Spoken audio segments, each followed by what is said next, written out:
எல்லாருக்கும் வணக்கங்க. இன்றைக்கி மொச்சை தொக்கு செஞ்சு பார்க்கலாங்க. பச்சை மொச்சக்காய் வாங்கி தோல் உரிச்சிட்டு மொச்சக்காய் எடுத்து வச்சுருக்கிறேங்க. கொஞ்சம் அதை தொக்கு செஞ்சு பார்க்கலாங்க.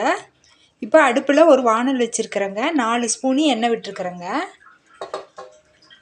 நம்ம சின்ன வெங்காயம் வேணாலும் போட்டுக்கலாம், பெரிய வெங்காயம் வேணாலும் போட்டுக்கலாங்க. நான் 2 பெரிய வெங்காயம் நீல வாக்கில் அரிஞ்சு வச்சுருக்கிறேங்க. இது இப்போ சேர்த்திக்கலாம்.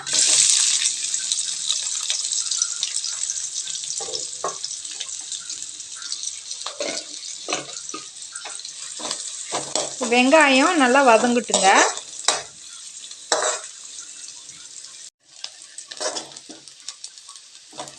வெங்காயம் பொன்னிறமாக செவந்துடுச்சிங்க. இப்போ இஞ்சி பூண்டு விழுது சேர்த்துக்கலாங்க.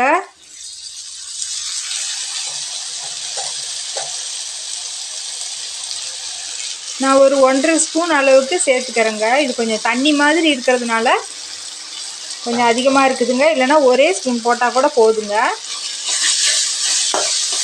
இப்போ இதுவும் நல்லா வதங்கிட்டுங்க.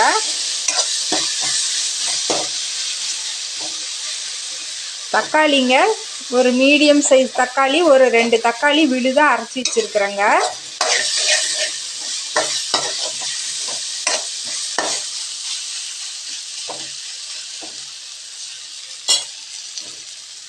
ஒரு 2 தக்காளி விழுதாக அரைச்சி வச்சுருக்குறேங்க, மீடியம் சைஸு.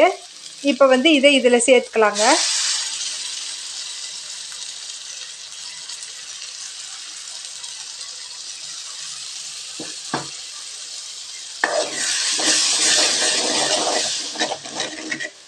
தக்காளியும் வதங்கட்டுங்க.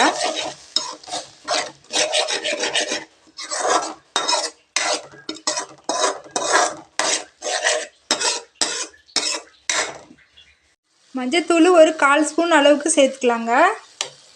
குட்டி ஸ்பூனில் நான் ஒரு 1/4 கிலோ மொச்சை எடுத்து வச்சுருக்குறேங்க. அதுக்கு தகுந்த மாதிரி சேர்த்துக்கலாங்க. மிளகாத்தூள் நம்மளுக்கு காரம் எவ்வளோ தேவையோ அவ்வளோ சேர்த்துக்கலாங்க. கொத்தமல்லி தூள் ஒரு ஸ்பூன் அளவுக்கு சேர்த்துக்கலாங்க.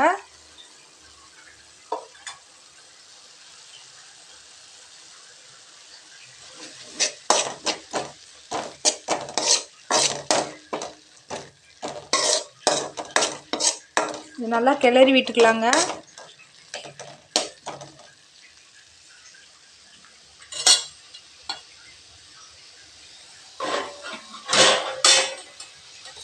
இப்போ எடுத்து வச்ச மொச்சக்காவை இதில் சேர்த்துக்கலாங்க.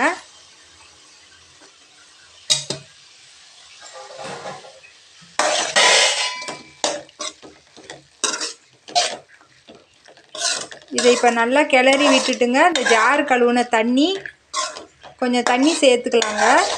இது இப்போ மசாலாவில் இந்த புளிப்பு காரம் எல்லாம் சேர்ந்து நல்லா இறங்கட்டுங்க. அதில் கொஞ்சம் நேரம் கொதிக்கிட்டுங்க. ஒரு 5 நிமிஷத்துக்கு தண்ணி கழுவி ஊற்றிக்கலாங்க. இப்போது ஜார் கழுவி தண்ணி கொஞ்சம் ஊற்றிருக்கிறேங்க. அதில் கொதிச்சிட்டு இருக்குது. தேவையான அளவுக்கு உப்பு சேர்த்துக்கலாங்க.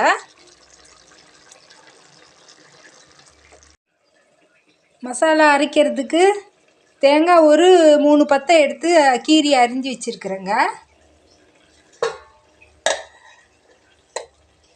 இப்போது பொட்டுக்கடலை 1 ஸ்பூனுங்க, சோம்பு 1/2 ஸ்பூனு, மிளகு நம்ம காரம் எவ்வளோ தேவையோ அந்த அளவுக்கு சேர்த்துக்கலாங்க. நான் ஒரு 1/4 ஸ்பூன் அளவுக்கு சேர்த்து எடுத்து வச்சுருக்குறேங்க, ஒரு 1/2 ஸ்பூன் அளவுக்கு. அதே போல் சீரகம் ஒரு 1/2 ஸ்பூனுங்க, கசகசா 1/2 ஸ்பூனுங்க, லவங்கம் 3ங்க, பட்டை ஒரு துண்டுங்க. இப்போ இந்த தேங்காய் கூட இதை சேர்த்து அரைச்சிக்கலாங்க. அதே போல் கொஞ்சம் கொத்தமல்லி தழை கொஞ்சமும்,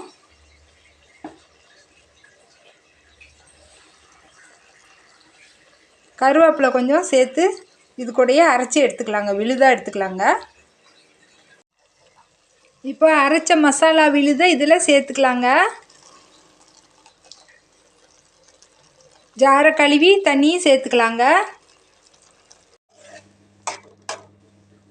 இப்போ அந்த மசாலாவை இதில் ஊற்றியாச்சுங்க.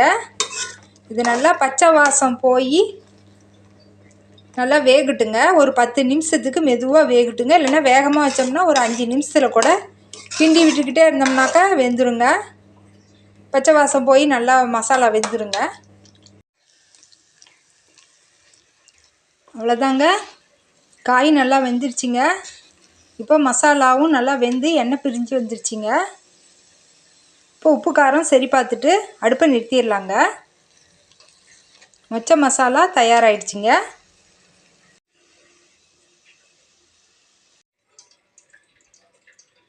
மொச்சை மசாலா சாதத்துக்கு பெரட்டி சாப்பிட்டாக்கா அருமையாக இருக்குங்க.